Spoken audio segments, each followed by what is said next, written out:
Welcome to Sports Buds Hockey Podcast, where two friends come together to discuss all things hockey and where everyone's opinion is appreciated. Please welcome your hosts, Merrick and Collin Simpson. Hello and welcome to Sports Buds Hockey Podcast. This is Season 3, Episode 14. My name is Merrick and with me, as always, my buddy Collin Simpson. How you doing tonight, Simps? Doing great, Mav. It was game day, so always excited, up and ready to watch it. We got a holiday today, so what better way to enjoy the extra day off than watching a little bit of Canadian hockey? I mean, it's shocking to be watching a live hockey game at 10 o'clock in the morning for me, 11 for you, but it's nice. It's a good way to wake up and relax. Had some breakfast, enjoyed the game. It was awesome. So obviously we're talking about the four nations and we're talking about Canada versus Finland. Winner goes to the final game against the Americans. So let's start right out of the gate. Before the game even started, there was a few not really lineup changes, but a few inserts and a few lineup shifts. What did you see? What did you like? Well, obviously the big news of the day was Makar coming back into the lineup. Whatever he was dealing with, whether it was a sickness or an injury, I'm not 100% sure. But he was able to play. He was a game time decision, went out for the skate. It was still unknown at that point. I didn't really like the way he looked in the warm-up. He kind of looked a bit wincy as he's doing some stuff and moving slow, but I think maybe he's just testing him more. But he went out and played today, obviously, and was a big part of it. Some of the other ones were the same as it was from the U.S. game. Technically, they kept Bennett in, kept Jarvis out. They did bring back Konechny tonight, though. So he drew back up in the lineup when he wasn't there for the U.S. game, which I think for me helps give them a little more speed when he's like with Bennett and those guys. So I think that was a good thing. And then they had obviously the choice on defense when with Makar coming back, we had the two extra guys in there. So Harley and Sanheim, someone had to stay, and they went with the bit bigger Sanheim, a little more maybe steady. Harley's got the ability to maybe skate a little more crate, but he's also comes a little more ability to have a little more turnovers, and he's not as strong defensively. So I think those were kind of the major changes, and they kept the big question, I guess, was Binnington, or do they go to Adin Hill, because Binnington hasn't been great. He's been great at times. There's been times where he's made a lot of good saves, but then he's let in some real simple ones. But I think the coaching decided at that point, if you went to Adin Hill today and he was bad, even if you won, who do you go to in the final? Like, do you go back to Binnington, who's now confidence is shot because you took him out of the net? Do you go back with Adin Hill because he's already not playing well either? So I think maybe they made the right decision, but that's who they went with. Yeah, I think the time for changing goaltenders was going to be the American game. I think you went Binnington for the first one. He's your starter. If you're going to give Adin Hill a chance, I think it's the U.S. game, knowing that in the end you've got another game. You've already won one. You win against Finland, and you should guaranteed be in. So I think that was the chance for them to do that, and they didn't. So I was pretty sure they were going to ride Binnington all the way to the end at this point. The other big news coming in today, obviously the shifts on some of the players, but who is going to play with who? Trying to make some changes, make some adjustments. They moved McKinnon with Crosby and now put him with Reinhardt and completed that line. McDavid was now playing with Stone, and they moved Braden Point up to that line, which I think was a good point. They talked about having a little bit more speed and what Braden Point could do with McDavid. Obviously, we'll tell you how the game went, but it seemed like a good idea. And then a little bit of a shuffle on the bottom six, but a couple of really good lines there as well. So Marner now with Cirelli and Hagel, try to give them a little bit more skill, a little bit more offense maybe on that line, see if they could develop something. And then Konechny with Bennett and Marchand, which has been kind of a wrecking ball line and doing well. So it's been really good, that line, and seeing them together. And I think they actually decided to start Marchand today because it is in Boston. So it was kind of a nice bonus for him to get that start. Yeah, I definitely like that. I turned to my wife and said that right away with Marchand getting the start. I thought that was a cool way to little homage back to his own building. I feel like that line was actually pretty good. They definitely got a lot more ice time this game. Now, some other pundits were talking about that was a big difference maker in this game. And I don't know if I truly believe that. Like, I believe they only got that time because we were up for a rip. Like, so the score line, I think, dictated the fact that they got like 14 minutes and compared to Crosby's 15. I don't think that was a recipe for absolute success in a normal game if you're tied 1-1 throughout the whole game. So, but I do think they're an effective line. I think Marchand played a lot better today. I felt like maybe it was the building, but he seemed more lively. A couple other games, you could start to see he looked slower. The pace of these teams at this level and the younger players kind of looked ahead of him, but he looked like he had some extra jump today, and I think that really helped out. Obviously, touching on the McDavid thing, obviously, I feel like think of Crosby as a youngster, where we spent so much time thinking about who could play with Crosby, how hard it was to play with Crosby, and for him, it was more how he thought the game at that speed. Whereas McDavid, it's now also the physical speed to keep up with, and yeah, so I think the Braden Point move was a good move. Mark Stone, I'm still struggling to see how he fits into this team. I don't think he's been great so far, but then I thought back to like old Canadian teams where Mark Stone was literally a fourth liner. He is that checking fourth liner, and I honestly believe with Canadian talent we have out there, he should be a third and fourth. I think he's been moved up the lineup a little bit only due to the selection. But because we're talking about selections and who plays with who, it made me really rethink what we talked about when we first came into the Four Nations, and we went over looking at the selection. And I still think right now I would be loving to see Hyman out there with McDavid. When we're talking about guys who know how to play together, and we don't have anybody who's getting those pucks in front of the net just happens, those goals aren't happening for us. And I think you could have put like a Braden Point, McDavid, and Hyman line together. Amazing. Like that line, I think, would probably be our best line at this thing. So definitely rethinking that selection. But it looks like it worked. The combinations looked like they were pretty good. Each line looked like they were contributing. So I think we would expect to see the same lines kind of roll to the next game.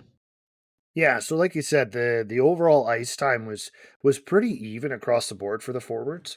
Again, to kind of talk about the actual game itself, you had a really good steal by McDavid, a little bit of a move, and he ripped a shot. Up 1-0. You had McKinnon followed up. A nice little chip ahead by Reinhart to McKinnon, rips a shot. Same thing, up 2-0. They kind of kept that play going. They added one more before the end of the period, and with that, they managed to get that lead, get that gap, and then from there, they kind of just were able to roll all the lines. There was no pressure. They didn't need a goal. They didn't need anything to happen. They could just slow the pace down and kind of just keep chipping away, keep it out of their zone, and do that. It does. It allows you to run all four lines, and maybe there's a benefit to that come Thursday, knowing that with a win the way they did, now they got to rest a few guys. They didn't have to go quite as hard. They didn't have to play McDavid 27 minutes. They didn't need McKinnon out there 27 minutes. And especially maybe your guys like Crosby, right? Who is, like you said, they're getting older. So not having to make him play 28 minutes in this game was a bonus. So being able to keep him in that 15-16 range keeps him nice and fresh for Thursday. And the nice thing is, because of the way the goals went, especially the first two, so even though McDavid and those guys didn't play their normal crazy amount on the ice, they each got their goal, him and McKinnon, our top two players.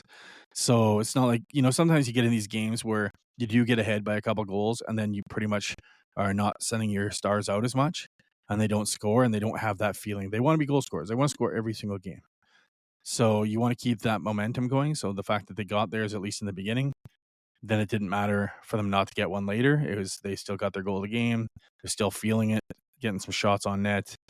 Then we kind of got a pretty big lead at that point. And I felt like around the middle of the second period, even my interest in the game started to dwindle a little, just because you could see the emotion, you could see the Finns kind of were like, okay, we're down 4-0 now. This happened to us the other day against the Americans. We were in it for a while, then it just floodgates opened.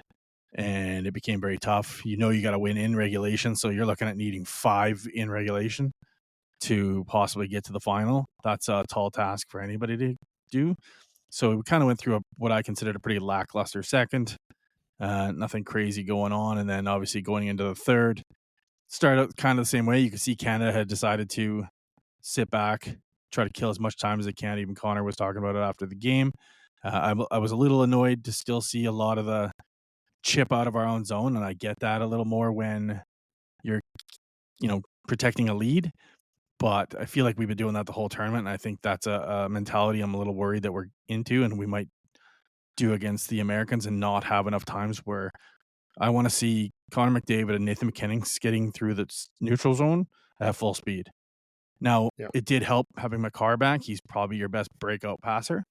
He's got the confidence to not just chip a puck out. He's going to go, yeah, I can make that pass and make those type of lines out. So it's important to not get into that mentality of just chip out. You did spend an entire period.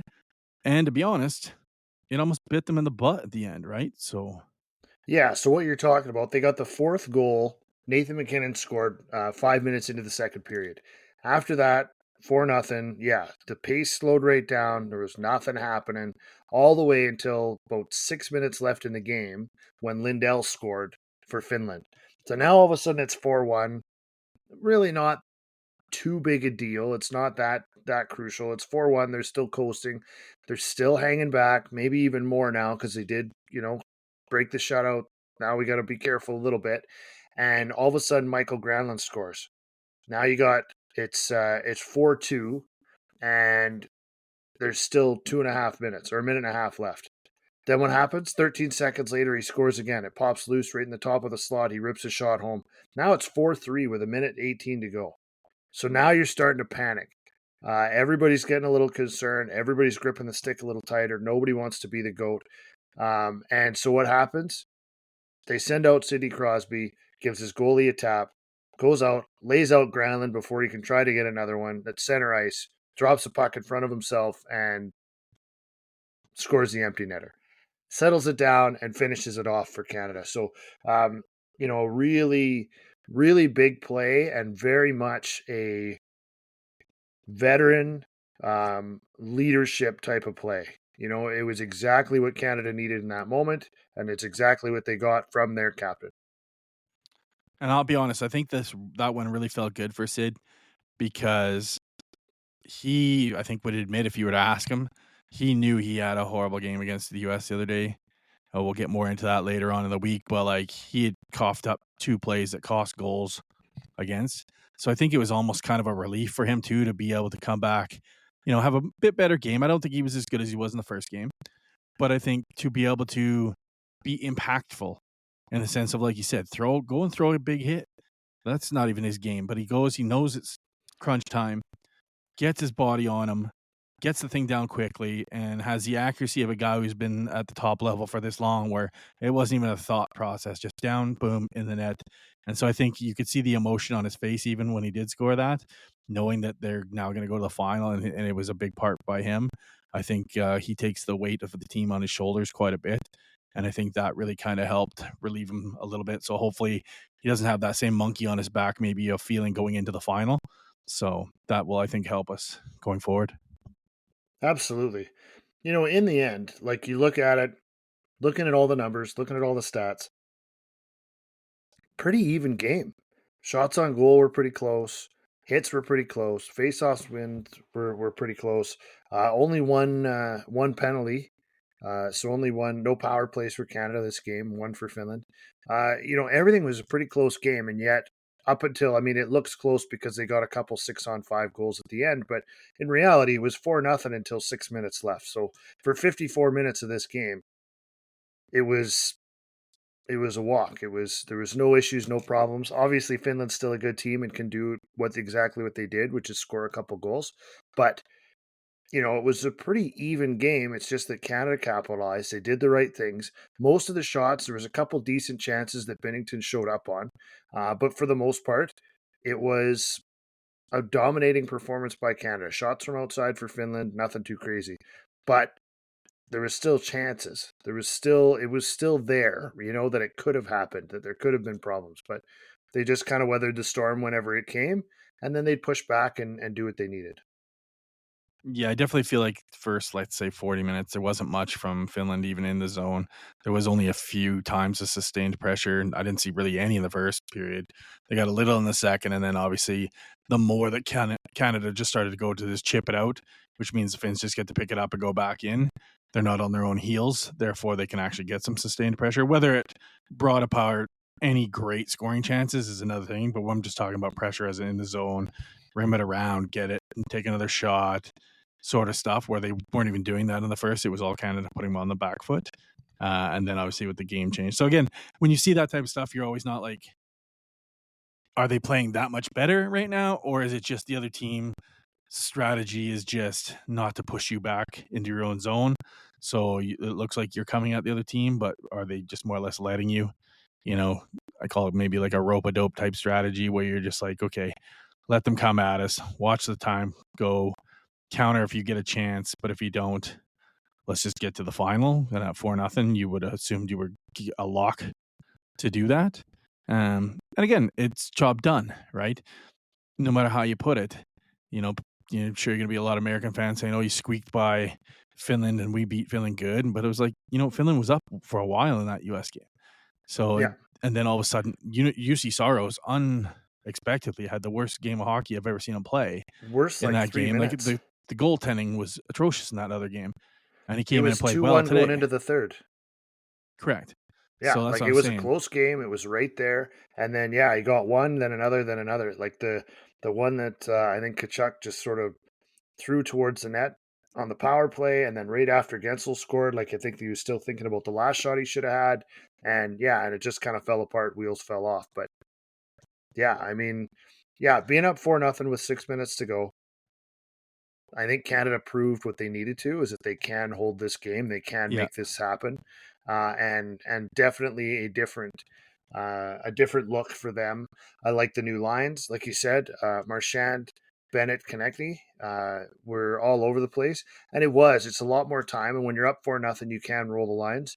If they're down by one, I can't imagine they're rolling the lines the same way. You're going to put McDavid out there. You're going to get McKinnon out there. Like that needs to happen. So, obviously it does, like we said, it allowed them to rest all those guys and give them 15, 16 minutes instead of their normal 20 something. So, and no special teams, right? That also helps bring them a little even, right? Usually when you get a couple of power plays, you got McDavid and those guys' stats for TOI inflated quite a bit because it's going to be, a minute and a half per each power play adding on to their time on ice, right? So without that, it keeps it a little closer. But, still a fun game. Definitely, like you said, different to watch a game that early on a Monday. But, we get at least a few days of rest, at least for both teams to, rest any guys that are injured or just a lot of hockey. You've been going down the stretch of a playoff chase. And then you're coming into this with not much rest, not much practice. This will also get us a couple more practices in. That was talked about today on the broadcast, the fact that we looked more structured this time versus like Sweden and the U.S. game, because you just got a few more extra days together, a few more extra practices. Now you're going to get, practices Tuesday and Wednesday most likely, and, work on the little details. The skills not hard there. skates. It's not about that. No. But just about, getting them out there. And just the attention to detail, a few more reps in with these new lineups. Yeah. Right. So we now got these guys saying, okay, we did one game together, but like, let's do a bunch more skills to each other so we know where everybody's going. So that come that final, you're not kind of guess what your line mates are going to try to do. You've had a couple days of it. So I think that'll help out and make for a really exciting final. And I'm thinking most likely they'll start Montembeault for the final. Makes sense. He's been watching. He's been learning. I think he's attended all the U.S. games, so it'll be good for him to be able to be there and be that guy. I'm sure there's nothing more than the Boston crowd would like to see as a Montreal Canadian in the old net. True enough. No, I think obviously, they were riding with Binnington in this one. I think for most of the time, there's a couple big saves, couple little scrambles in front that he kind of got in front of again, that kind of thing. I thought he did what he needed to. Obviously, there was a few goals at the end that were 6-on-5, more or less power play goals. Yeah, but that being said, the Lindell goal was exactly Larkin goal, and it was far out, no one in front of him. He just got his angle wrong, in my opinion. Yeah. So I did get worried. I think he did play okay. I'm not in any sense blaming him. Like I feel like he was the problem in the Sweden game. I felt like at times he was issues in the U.S. game. I don't feel like that in this game. I think he played well enough in this game. And then one of the things that we haven't talked about, and I kind of heard Doug Armstrong talking about today, and I should be speaking about it more because I believe in goaltenders who could do this. I've had goalies, and you've had them as well, Mike Smith, and certain guys that handle the puck, Brodeur, and all these guys. Well, Binnington's one of those guys where it's very hard for another team to dump a puck in and get in on the forecheck and keep the puck in there because he's so good. He goes and plays every puck. Yeah. So that's also a big thing, and I don't know if Aiden Hill, I don't know enough about him, can do the same. So sometimes you have to give up some things like, okay, might let in a weak goal here and there, but he stops the pressure from ever really building throughout the game because of his ability to play the puck. So I just kind of want to bring that up because I think Doug Armstrong made a good point there. I mean, you realize, you think about that it's a short tournament compared to like the playoffs, but the guys in the playoffs really appreciate that because that's 2, 5, 6, 10, whatever extra big hits that they have to absorb behind the net during a game, every game, right? Every time that thing's dumped in, somebody's coming and looking for you, right? So even if you clear it or you move it, you still end up taking a big hit because you're lined up. You have to go to that spot. There's no way to avoid it. So, being able to save guys that way is always appreciated. And the guys are they're proud to be playing for Canada. They're proud to be playing for their countries. They're going to drop in front of a puck anyway. But maybe they give it that extra little bit, knowing that the goalie's doing a little bit more for them as well, and making those changes and doing what you can. So. I thought Binnington was definitely good enough today. A couple goals at the end. One, they're Binnington type goals, like you said. That Lindell one, guy just picked a spot and put it there. So you kind of you want those saves sometimes, and this one didn't matter. It was 4-0 at the time, but it was 4-3 pretty quick after that. But that's my worry. Like if that goal, that type of goal, goes in the first. What do the players think?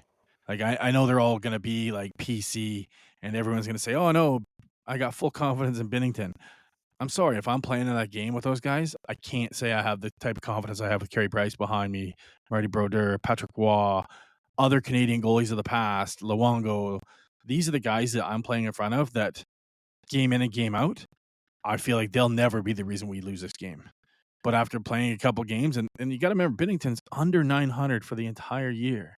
You can't tell me that's a guy you have the same confidence. So, yes, when he's making great saves, you're going to be like, yes, I have confidence in him. But if he lets in weak ones early in the game, that does weigh on your head a little. And again, it was later on in the game, so not as huge deal. You're up 4-0. It's not maybe you thought about, but if that's the first goal of the game, something we've seen, a simple wrist shot just because you got your angle wrong. Nice shot. Just over the pads, a nice shot. But at the same token, you got to start to think, oh, is it going to be the Sweden game again? Right? So it's good to happen. It changes later. the whole dynamic because if you give up that goal in the first period, instead of like this where McDavid scored, they're up 1-0, you kind of keep pressing, trying to get another one. Now you're chasing. You're already chasing, and Finland can already start to just dump it out a little bit more, keep the puck away, just keep the pressure to the outside a bit. They don't need to rush. They don't need to do anything because they're winning. And so, doing that against the U.S. will be tough. So, but no, I thought he did good enough. And I mean, that was kind of the hope with this goaltending trio, I think, is that they would do enough to give them the opportunity to win. And they won today, and he did that. A couple late ones, but yeah, in reality, he stopped a few when he needed to, and he did all that and did those things to make sure that they were okay in the end. So it was good that way. Just a quick touch. So obviously, Canada will be playing the U.S. on Thursday. That'll be the final. There is another game tonight, which is U.S. and Sweden. A couple lineup changes for the U.S. Who's in, who's out there, Sims? I think you've got McAvoy coming out from the back end. Again, not sure what it is. Maybe just needs a day off. He was playing a pretty physical game against Canada. They know they got another one possibly coming here on Thursday now. So he's out. Jake Sanderson's going to check in. Obviously, we talked about him being a late addition for the Quinn Hughes injury. So he's going to get a chance to play. Kachuk also, Matthew, is out for this one. I feel like he's taken a bit of a knock. I think he's going to be okay for the final as well. I didn't see anything, but he sat for like most of the third period against Canada too. Yeah. But I think they'd already had a call up, if not, knowing that they're already in the final. So it didn't make sense to wait too long to make this call up if it's something where he couldn't be for sure. Now he might be closer to game time. But because just like we had to do with our defensemen, you kind of have to get them at least into the city. You can't No, take private Kreider would have been practice. there. They'll have one extra forward. Oh, did they bring an extra? Yeah, Because the only Kreider already reason, played. yeah, the reason we didn't, Canada didn't have that is because Theodore went down first. So we didn't need a seventh guy, but until Makar was possibly going to be out, we couldn't add this other sixth guy. So that was why. So yeah, Kreider would already have been there. So, like you just said, Kreider's going to check in tonight. So, and then I think there was one more change in net. Goaltending, obviously, Hellebuck is going to get the night off only due to just why not? You're already through to the final. You need to give him an extra day's rest. There's really no need to play, possible injury. Ottinger will get the start. Not much of a drop off as well as Hellebuck's been. Ottinger's another amazing goaltender. So you're not looking like in any way this will be a detriment to this team. I feel like after watching this tournament, like I easily see Sweden just at the same level as Finland. I don't. And not just because Finland beat them. I just even watching the Canada-Sweden game, that's not the Sweden team of old. You're not playing against the Sedins, Sundin, for the real Forsberg, Alfredsson. Like some of the teams that we watched when we were younger from Sweden were just dynamite top end teams. Well, even like Lidstrom on the blue line. Yeah, this isn't like them. It was, yeah. This is just not them. So I feel like even on the Westminster guys, US will probably roll over them tonight, even though they have nothing to really play for. I think just the talent level is there. The compete is still there. And then, special teams will put one or two on the net and Ottinger shut it down. So it will be, hopefully they tire themselves out a little for the final, but nothing crazy there. We already know who's going through. Yeah. I would expect probably the same type of fire and intensity, lots of fights right off the bat. Sweden is known for that type of thing. So obviously they're going to be bringing a lot of physical violence, as the Swedish players typically do. So what do you think about the story of the whole organic talk after that? We'll get more into that, I guess, into the U.S. game later on in the week. But like the whole organic talk about it happened, they just on the Wisp, and yet you find out there's three-way chat between the three guys that fought, and it's trying to decide who was going to fight in what order. Yeah. Oh yeah. No, you know what? Sometimes that can it can build a lot of excitement into it and doing all that. I play in a charity game, Sims, and this year one of the guys on my actual hockey team, not the charity game that we play, we turned out we were on different sides of the game, and we actually threw out the idea that maybe we'd, have a little tussle just to have a little fun with it and try to build a little excitement in the game and everything else. And in the end, it was a close game at the beginning, and we didn't get shifts together. Like we had one shift where our lines matched up at the beginning, and then I didn't see him the rest of the game. But it was just something, it was going to be just for fun, just to get the crowd into it and do all that kind of stuff. So I could see that being, ours was going to be a little bit more friendly, as opposed to what I think the Kachucks and all of them were trying to do. But it was definitely something that it was kind of amusing watching the highlights, of course, of their dad, Keith, and him dropping the gloves with Claude Lemieux back a few years ago, and just seeing that, the same kind of thing in '96, that how much it's changed and yet how much it's remained the same. Yeah, the apples definitely did fall far from the tree when it comes to that family. I love them. I loved Keith when he was growing up, and I love Matthew and Brady, both amazing players, both play their heart on their sleeves. You can't not love that. Okay, so obviously we got the Thursday night. I believe it's probably 8:00 Eastern time, like the other games, for the final.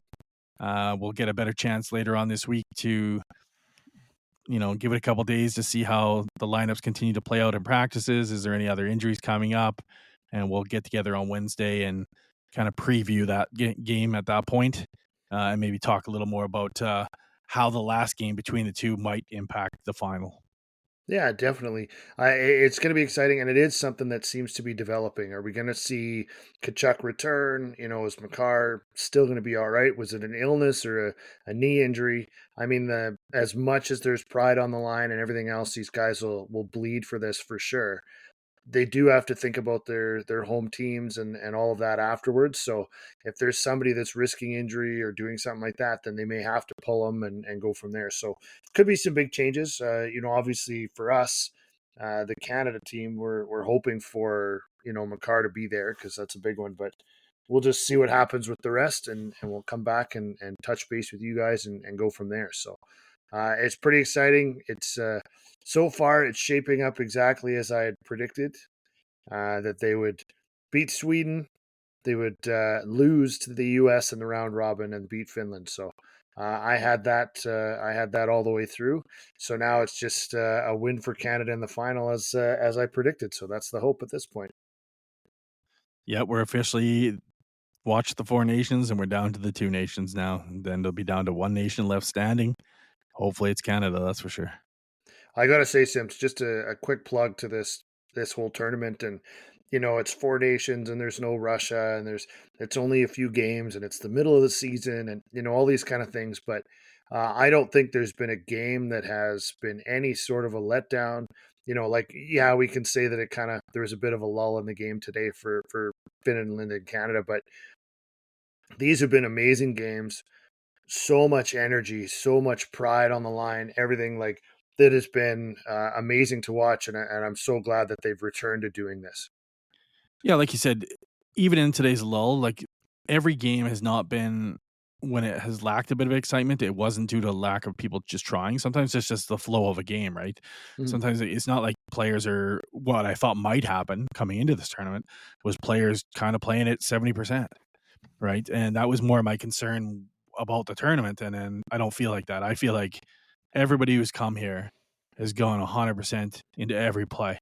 And some parts of the game are more exciting than others, but that's a sport, right? Not every sport is 100% going. So I've been quite impressed. I didn't think it was going to go as well as it has. I think this is a great precursor to the Olympics next year.